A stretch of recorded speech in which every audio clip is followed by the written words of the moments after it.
बलवान के बिहारी लाल की। थोड़ा सा पीछे ले लो आप, पीछे रखो। स्वागतम कृष्ण शरणागतम कृष्ण।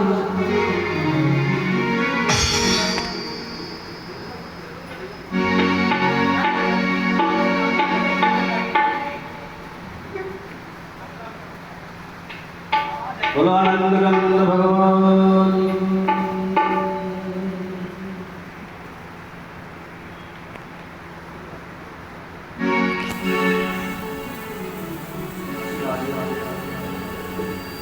जय राधे राधे राधे श्री राधे राधे राधे श्याम। जय राधे राधे राधे ठीक है।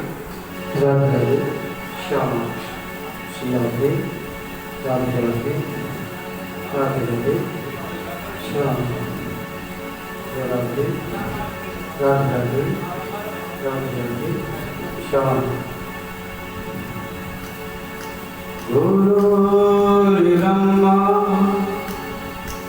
गुरुर्विष्णु गुरुर्देवो महेश्वरा। गुरुर्साक्षात् तस्मै श्रीगुरुवे नमः। अखण्डमण्डलाकारं व्याप्तं येन चराचरं तत्पदं दर्शितं येन तस्मै श्रीगुरवे नमः। गजाननं भूतगणाधिसेवितं कपित्थजम्बोफलचारुभक्षणम् ओमासुतं सोऽपि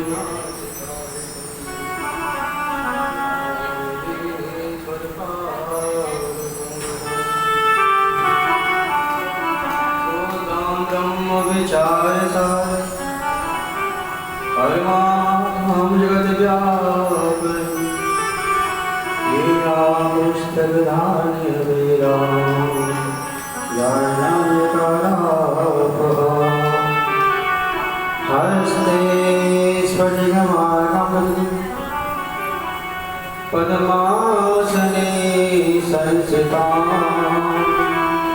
वन्दे तां परमेश्वरी भगवती गोविन्दनां शारदाम्। तप्तकाञ्चन गौराङ्गी राधे वृन्दावनेश्वरी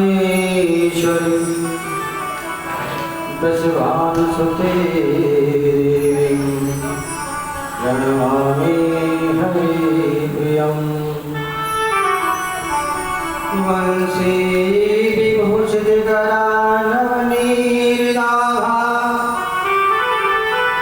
पीताम्बरा अरुणविपुलफलाधरोषा पूर्णेन्दुमुखारविन्दनेत्रा। कृष्णात् परं किमपि तत्त्वमहं न जाने। शान्ताकारं शिखरसेनं नागर्णं गौरवर्णशुभाङ्गं गौरीकान्तं विषमनयनं युगविद्यामणिगम्यं वन्दे शम्भुभवेहरणं सर्वलोकैकनाथम्। सर्वमङ्गलमाङ्गल्ये शिवे सर्वार्थसाधिके शरण्यत्र्यम्बके गौरी नारायणी नमोस्तुते। नीलाम्बरश्यामलकोमलाङ्गं सीतासानुपितवामभागम् महासायकचारुचापम् नमामि रामं रघुवंशनाथम् तेयं सदा परिभवग्नो इष्टं दोहम् तीर्थास्पदं शिवरञ्जनतं शरणं प्रत्यार्तिहं प्रणतपालभवाग्निभूतं वन्दे महापुरुष ते चरणारविन्दम् सीतानाथसमारम्भां रामानन्दार्यमध्यमाम् अस्मदाचार्यपर्यन्तां वन्दे गुरुपरम्पराम् कृष्णं तुर्यपदपङ्कजपञ्जरान्ते अद्यैव मे विशतमानसराजहंस प्राणत्रयाणि समये कपवातपेतये कण्ठावरोधनं वेदौ स्मरणं कुतस्ते नारायणं नमस्कृत्यं नरं चैव नरोत्तमं देवीं सरस्वतीं व्यासं ततो जयमुदीरये व्यासाय विष्णुरूपाय व्यासरूपाय विष्णवे नमो वै ब्रह्महृदये वासिष्ठाय नमो नमः। वृंदावन के वृक्ष को मरम न जाने को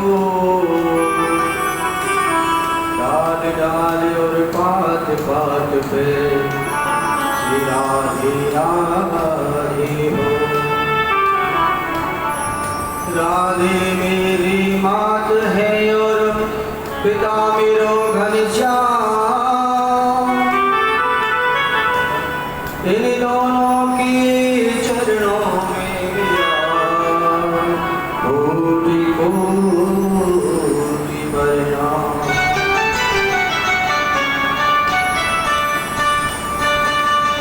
अधरं मधुरं वदनं मधुरं नयनं मधुरं हस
राधा रमण जय जय नवल किशोर जय गोपी चित चोर प्रभु जय जय माखन चोर। हम परम मंगल में परात्पर अखिलेश्वर अकारण करुणा वर्णालय भक्त वांछित कल्प तरु श्री तलिखित विनिंदित पीतांबरधारी श्री बालकृष्ण लाल की बांगमयी प्रतिमूर्ति श्रीमद्भागवत महापुराण। प्रिय भक्तजनों, गत वर्षों की भांति इस वर्ष भी श्री शिव मंदिर एवं कबीर के वार्षिक उत्सव के उपलक्ष्य में श्रीमद् भागवत जी का आयोजन किया जा रहा है। आज द्वितीय दिवस की कथा का शुभारंभ करते हैं कि नारद जी को भगवान ने वीणा प्रदान कर दी और नारद जी ने 4 मंत्रों में व्यास जी को भागवत सुना दी और व्यास जी ने 4 मंत्रों के 18,000 श्लोक बना दिए। लेकिन मन में सोचा कि इसको दूर किसे जो जन्म जन्म में प्रचार कर सकते, कौन अधिकारी है?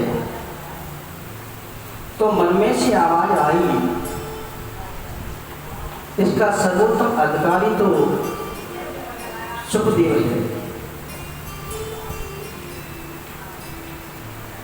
मेरा अपना औरस पुत्र, लेकिन सुखदेव जो निर्मल समाधि में बैठे हुए हैं मेरे पास नहीं आएंगे, तो भागवत कैसे उनको दूं जो जन में प्रचार प्रसार हो सके। उदास हो गए।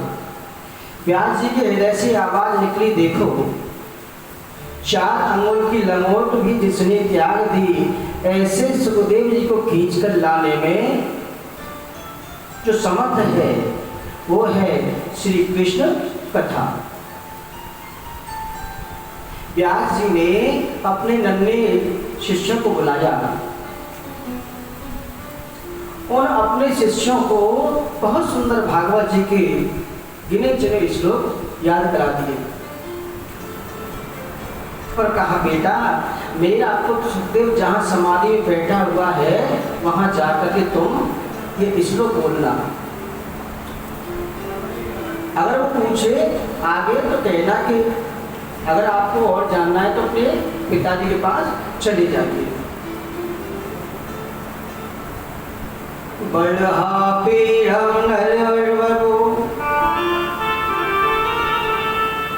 कणियो कणिकारं बिभ्रद्वासः कनककपिशं वेदयन्ती च माला। ये आधा श्लोक गाया और ये आधा श्लोक बोल करके जैसे ही वह चुप हुए सुखदेव जी की समाधि टूटी और शिष्यों से बोले, आगे गाओ ना, आगे बोलो ना। शिष्यों ने कहा है कि अगर ज़्यादा आपको सीखना है तो अपने पिताजी के पास चले जाइए। ऐसे ऐसे उनके पास 18,000 श्लोक हैं। महात्मा सुखदेव ने मंत्र के माध्यम से जो भगवान के सौंदर्य को श्रवण किया, फिर सोचा होंगे सुंदर, फिर समाधि में बैठ गए। शिष्य वापस आए। व्यास जी कहा, सुनाया है? अरे सुनाया तो था, आगे खोली। पूछा, हमने कहा कि अपने पिताजी के पास चले जाइए, फिर आंखें बंद करके समाधि में बैठ गए। तो व्यास जी का इस बार जाओ और आधा श्लोक बोलना। दूसरे मंत्र में कृष्ण की करुणा का वर्णन है। अहो बकीयम स्तन कालकूटम जिगांसया पायदा पिसादभि लेभे गतिम दादुजिताम ततोऽन्यम अम्बा दयालुम शरणम व्रजेम। वो गति पहले पूतना को देते। इस करुणा की बात को सुनकर के सुखदेव जी की समाधि टूट गई और शिष्यों से बोले, आगे बोलो ना,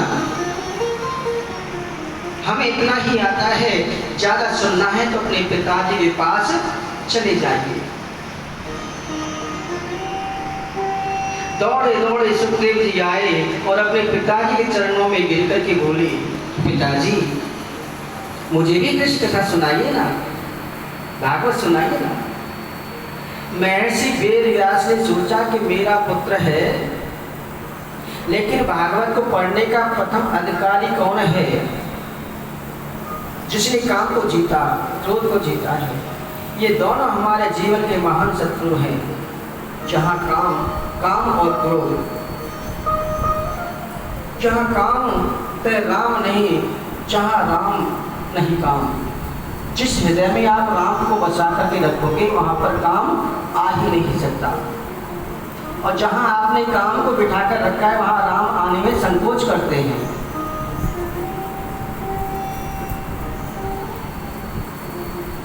इसलिए सुखदेव जी पधारे हैं।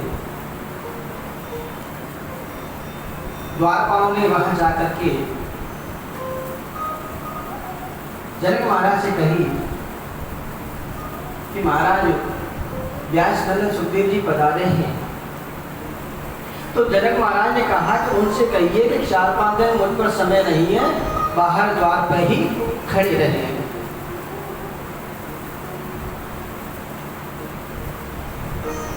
द्वारपाल ने आकर के कहा कि अभी महाराज का समय नहीं है, आप 4-5 दिन इंतजार कीजिए। सुखदेव जी वहीं पर खड़े रहे 4-5 दिन तक। जनक महाराज ने कहा अपने दूतों से कि बाहर जाकर के देखो, यदि सुखदेव जी के चेहरे पर जरा सी भी विकृति हो तो उन्हें वापस भेज देना। शिष्यों ने आकर देखा कि जैसे पहले दिन की उनकी अवस्था थी उसी अवस्था में खड़े हुए हैं।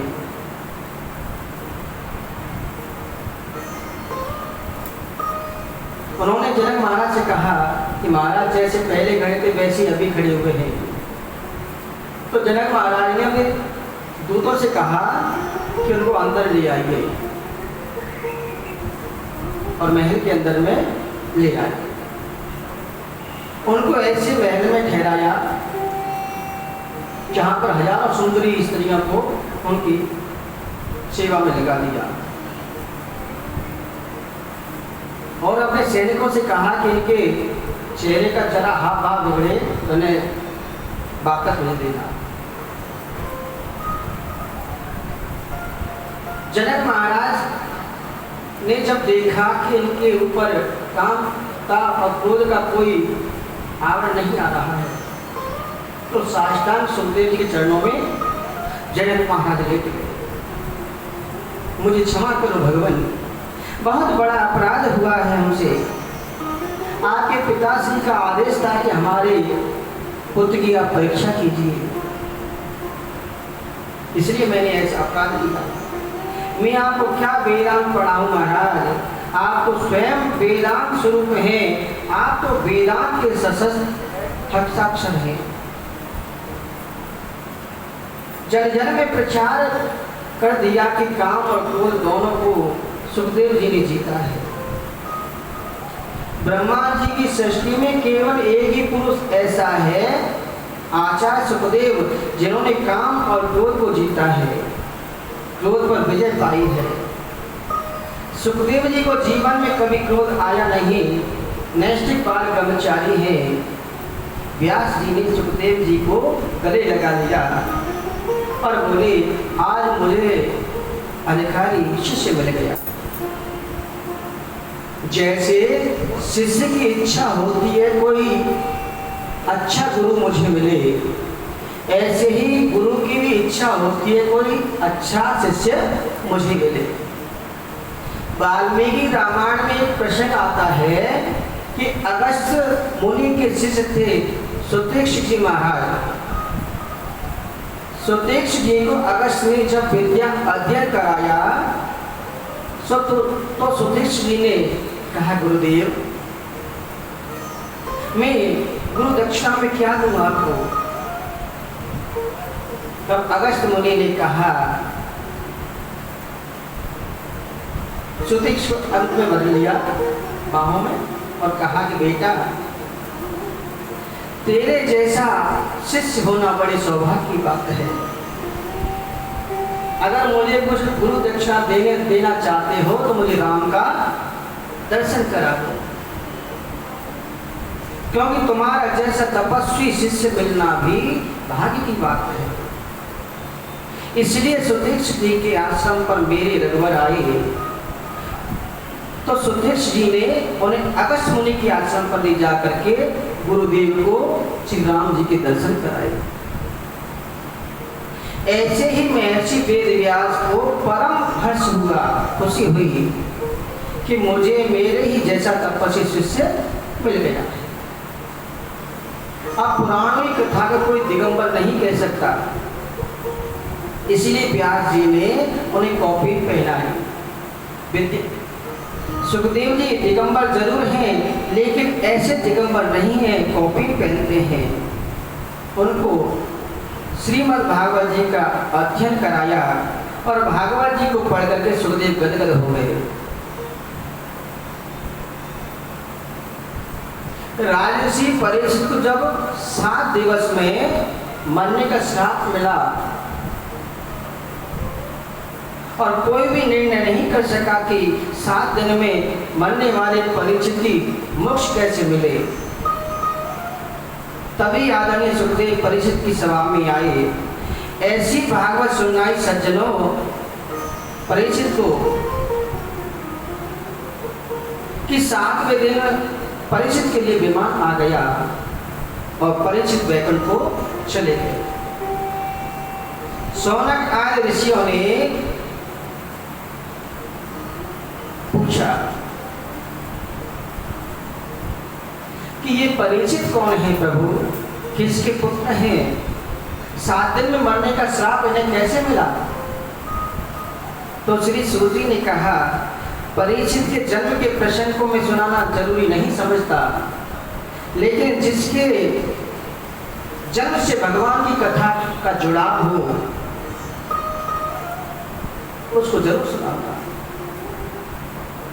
उसी कथा भगवान की कथा से कोई कम नहीं है। जिस मानवी कथा परमात्मा से संबंध जोड़ दे या जिस मनुष्य की कथा से परमात्मा की कथा जुड़ जाए, उस मनुष्य की कथा परमात्मा की कथा से कम नहीं होती है। इसलिए तो मैं सुनाऊंगा। कौरव पांडवों का जब युद्ध चल रहा था, सभी कौरव मारे गए और कौरवों में केवल एक बचा था, दुर्योधन। आदरणीय भीमसेन ने अपनी गदा के प्रहार से दुर्योधन की जंगा को तोड़ दिया। युद्ध भूमि में मरणासन्न गति में पड़े हुए हैं।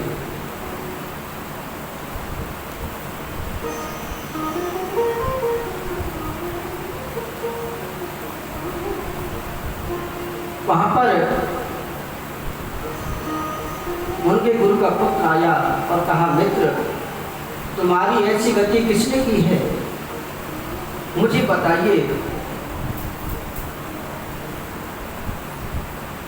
मैं उनका वध कर दूंगा।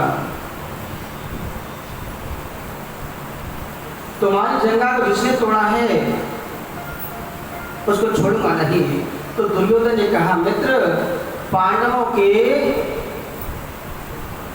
को मार करके लाओ तो मुझे शांति मिलेगी। तो मैं समझूंगा मैंने युद्ध जीत लिया है।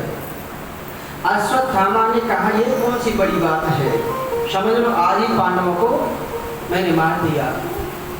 जागू रखी साइया मार सके न को, जागू रखी साइया मार सके न को, जागू रखी साइया मार सके न को, जागू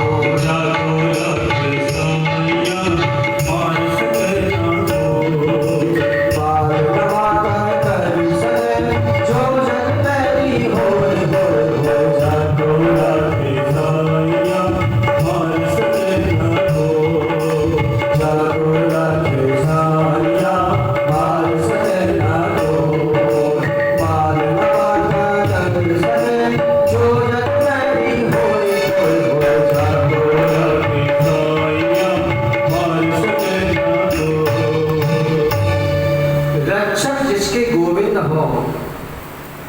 कन्या जिनका रखवाला हो उसे कौन मार सकता है। पांचों पांडव तान दुपट्टा सो रहे थे, लेकिन कन्हैया को नींद नहीं आई। अर्जुन की नींद खुली और बाहर देखा कि कन्हैया पैदल दे रही है। बोले केशव क्या बात है, नींद नहीं आती।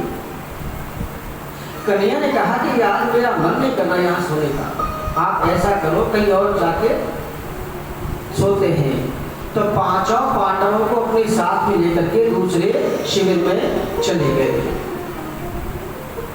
पांडवों के शिविर में द्रौपदी के पांचों पुत्र आकर के सो गए। अश्वत्थामा आया और सोते ही पांचों द्रौपदी के पुत्रों का सिर काट करके गठरी बांध के दुर्योधन के पास ले गया।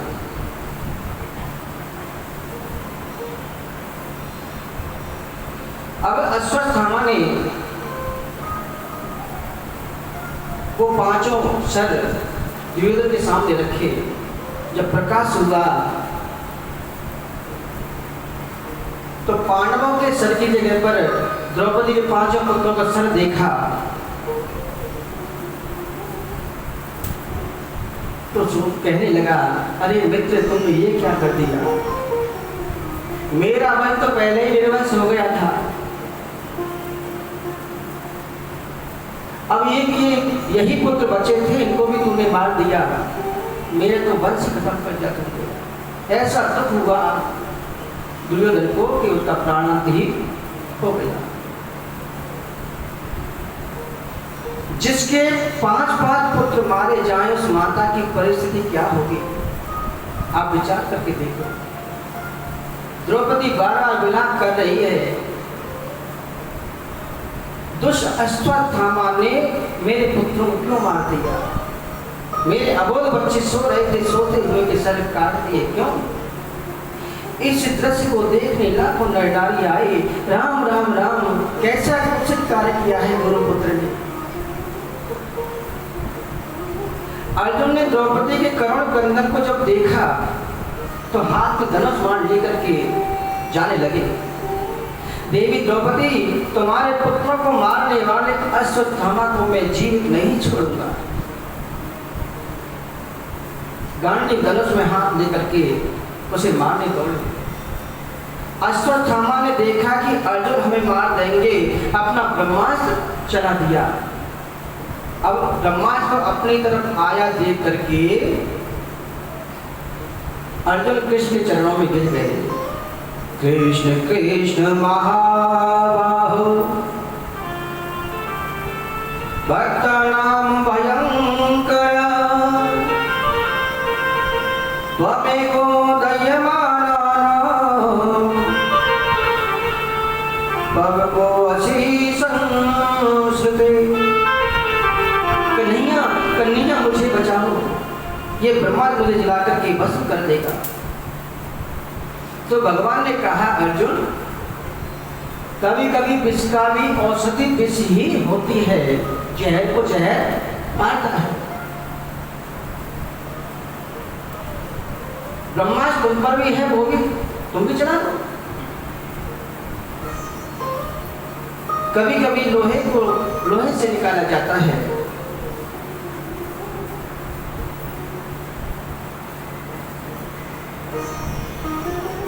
ब्रह्मास्त्र चढ़ा दिया अर्जुन ने, दोनों टकरा करके शांत हो गए। अब अर्जुन ने दौड़ करके अश्वत्थामा को पकड़ लिया।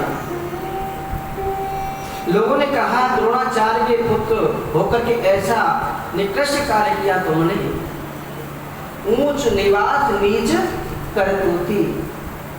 अर्जुन ने कहा देवी हमारे संविधान के अनुसार इसे मृत्यु दंड मिलना चाहिए, इसने हमारे सोते हुए पुत्रों को मारना है, तुम बताओ इसे क्या दंड दूंगा।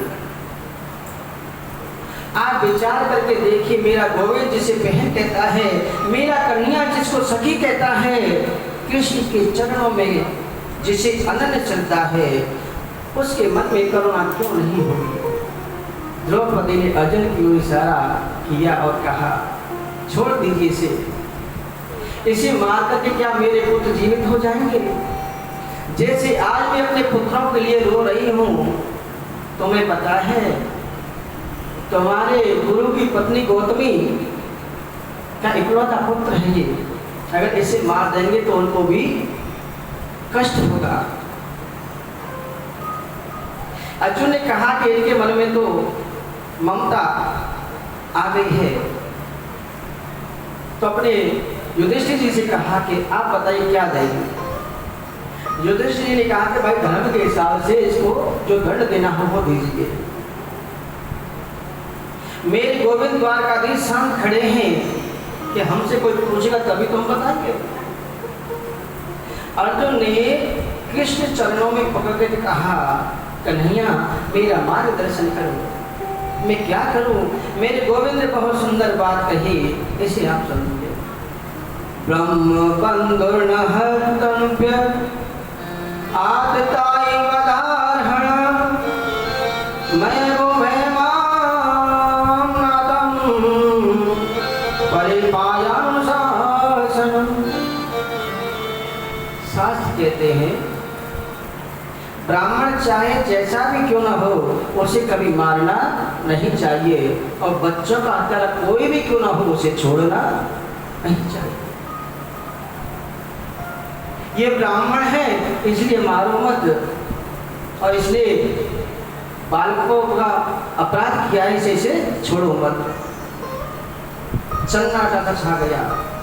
भीमसेन ने कहा बहुत अच्छा, आप जैसे न्यायाधीश दो चार और हो जाएं तो कहने ही क्या। पूजिए भेप सकल गुणहीना शूद्र न गुण गण भीर कबीरा। पूजिए भेप सकल गुणहीना शूद्र न पूजे कबीरा। पूजिए भेप सकल गुणहीना शूद्र न गुण गण भीर कबीरा। पूजिए सकल गुणहीना शूद्र न पूजे कबीरा। हरित सरस धर्म नहीं भाई, पर पीड़ा सम नहीं अगमाई। हरित सरस धर्म नहीं भाई, पर पीड़ा सम नहीं अगमाई। हरित सरस धर्म नहीं भाई, पर पीड़ा सम नहीं अगमाई। हरित सरस धर्म नहीं भाई, पर पीड़ा सम नहीं अगमाई। अर्जुन क्या करे, धर्म संकट में पड़ गया। बड़ी सभा में अश्वत्थामा की दाढ़ी मूछ, आधी दाढ़ी आधी मूछ और आधी बाल निकाल दी और माथे की मणि निकाल दी। ब्राह्मण का सबसे बड़ा दंड ये है कि बड़ी सभा में उसका अपमान कर दो तो उससे बड़ा दंड कोई और हो नहीं सकता।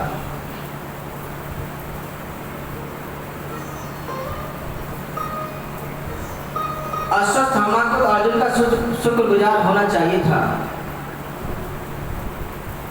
कि पाप तो मैंने ऐसा किया था कि मृत्यु दंड मिलना चाहिए, लेकिन उसने मुझे मारा नहीं। ईर्ष्या एक ऐसी चीज होती है, सबको नष्ट कर देती है। ईर्ष्या के व्यक्ति का लक्षण क्या है कि मेरी एक आंख भले फूट जाए पर पड़ोसी की दोनों आंखें फूटनी चाहिए। अश्वत्थामा ने इन पांडवों के वंश को निर्वंश करके मानूंगा ऐसी प्रतिज्ञा की और मन में सोचा कि द्रौपदी के 500 पुत्रों को तो मैंने मार दिया। हाँ, मैंने सुना था कि अभिमन्यु की पत्नी उत्तरा के घर में गर्भवती थी उस समय, जिस समय अभिमन्यु मरा था। तो उत्तरा के घर को लक्ष्य करके उसने ब्रह्मास्त्र चला दिया। अब ब्रह्मास्त्र को आया हुआ देख करके अभिमन्यु की पत्नी रोने लगी, चिल्लाने लगी और दौड़ करके कृष्ण के चरणों में लौट गई।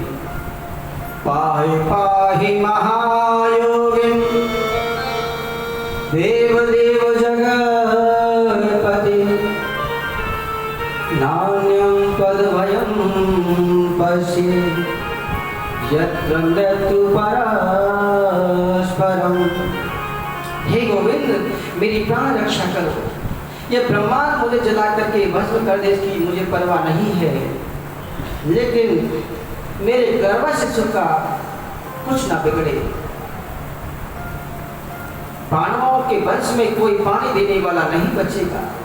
मेरे प्रभु ने कहा ऐसा निकृष्ट चरित्र उस गुरु के पुत्र का मैंने सोचा नहीं था कि इसका ऐसा आचरण होगा। भगवान ने कहा बेटी, अपने मन में थोड़ा मातृत्व का भाव लाओ। और जैसे ही उत्तरा ने मातृत्व भाव लाया, भगवान सूक्ष्म रूप से उसके उदर में प्रवेश कर गए और अपनी गदा को इतने तेज घुमाया कि सुदर्शन चक्र की तरह घुमाया कि ब्रह्मास्त्र निष्क्रिय कर दिया। एक रूप से बाहर खड़े हैं और दूसरे रूप से उसकी रक्षा कर रहे हैं। पूछते हैं बेटी कोई परेशानी तो नहीं है? बोले नहीं नहीं, सब सही है। जैसे भगवान के सामने मनुष्य की चालाकी नहीं चलती, ऐसे भगवान की चालाकी भक्त के सामने नहीं चलती है। माता कुंती सब समझ गई कि कृष्ण ने मेरी पौत्रवधू के गर्भ में प्रवेश करके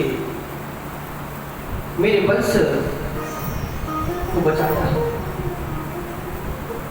बार बार रुदन करने लगी, कहने लगी हे कृष्ण द्वारका वासन देव देव जगतपति, हे गोपाल प्रणाम करती हूँ आपको। आप साक्षात जगदीश्वर हैं, जगत के नियंता हैं, परात्पर अखिलेश्वर हैं। निर्गुण ब्रह्म ही सगुण रूप में अवतरित होकर के यहाँ आया है।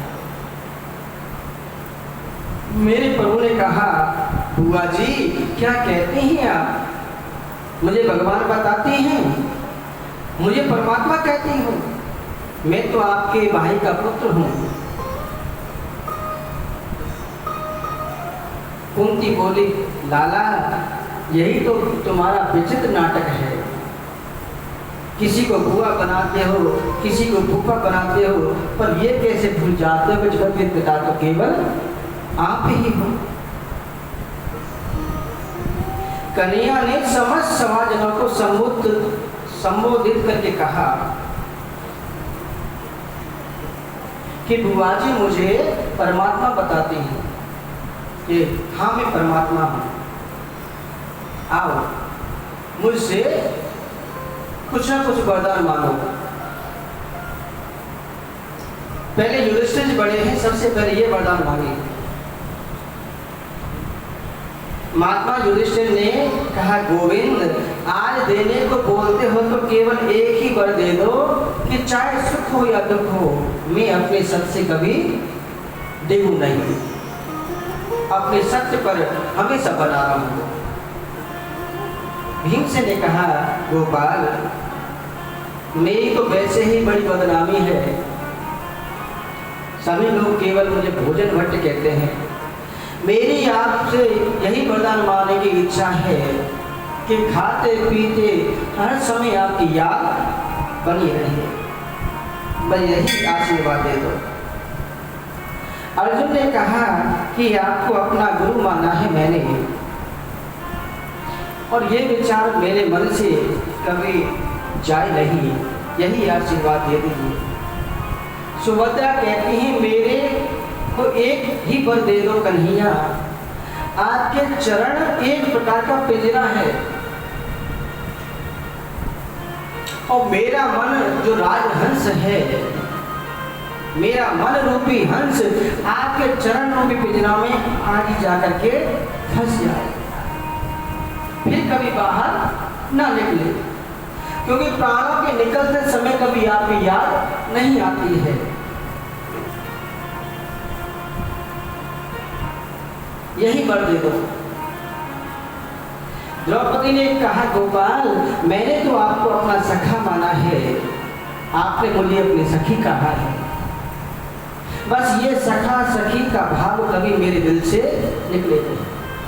मेरे जीवन में सभी ने कुछ न कुछ मांगा, लेकिन पांडवों की माता कुंती शांत खड़ी है, परम गंभीर है। गोविंद ने मुस्कुरा कर कहा, बुआ जी आपने कुछ मांगा क्यों नहीं, आप ही मांगो ना। तो कुंती बोली, बेटा गोपाल क्या मांगो आपसे, मांगते तो वो हैं जिनके पास कुछ होता नहीं, जिनको सर्वस्व पहले ही मिल चुका है, वो क्या मांगे। कन्हैया बोले, कुछ न कुछ तो आपको मांगना ही पड़ेगा बुआ जी। कुंती ने तुरंत अपनी साड़ी के पल्लों को आगे कर लिया और कहा, देना चाहते हो तो गोपाल एक ही वर दे दो, विपद संतुना शाश्वत तत्र तत्र जगत गुरो भवतो दर्शनम यस्या पुनर्भव दर्शनम। मेरे जीवन में विपत्ति पर विपत्ति आती जाए, एक विपत्ति दूर न हो दूसरी विपत्ति आ जाए, दुख पर दुख मेरे जीवन में आता रहे। भगवान बोले, क्या मांग रही हो बुआ जी, दुख भी कोई मांगने की चीज है। तो कुंती ने कहा, गोपाल जिस दुख में तुम्हारी याद आती है ना, वो दुख भी किसी सुख से कम नहीं होता।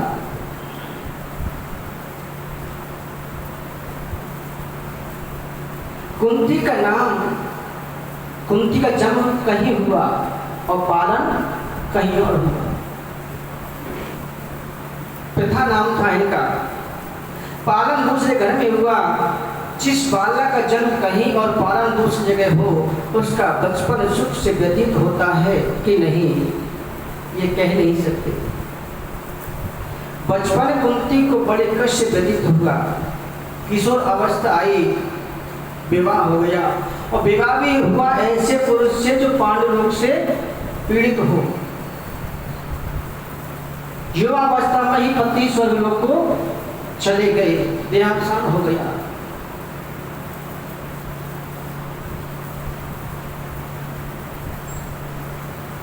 महात्मा दुर्वासा ने कुछ मंत्र दिए, जिनके प्रभाव से कुंती के 5 पुत्र हुए।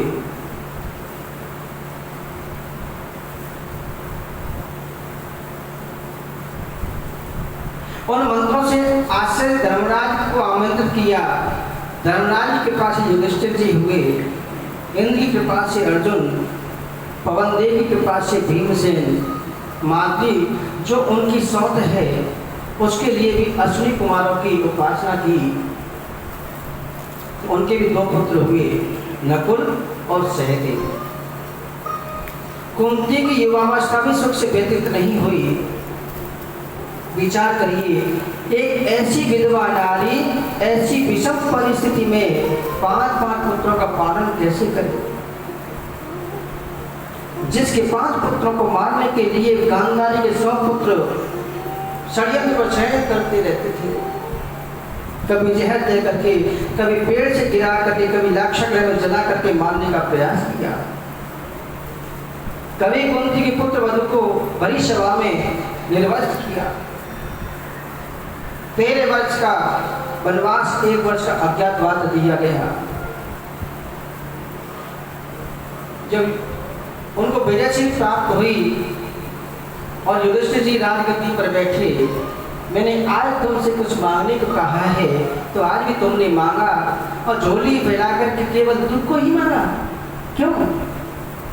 सुख के माथे सिल पड़े जो हर हृदय से जाए, बलिहारी वा दुख के जो पल पल नाम जपाए। ऐसे सुख को लेकर के क्या करूं गोपाल जो परमात्मा को भुला दे? ऐसी संपत्ति को लेकर क्या करूं जो कन्या की विस्मृति करा दे? ऐसे दुख को तो बार बार सिर पर रखना चाहिए जो कन्या की याद हमेशा दिलाता रहे। विपदोनेव विपदा संपदोनेव संपदा नारायण स्मृति नारायण स्मृति। विपत्ति को विपत्ति नहीं कहते, संपत्ति को संपत्ति नहीं कहते। भगवान को भूल जाना ही सबसे बड़ी विपत्ति है और भगवान की याद बनी रहे यही सबसे बड़ी संपत्ति है। हो कहे हर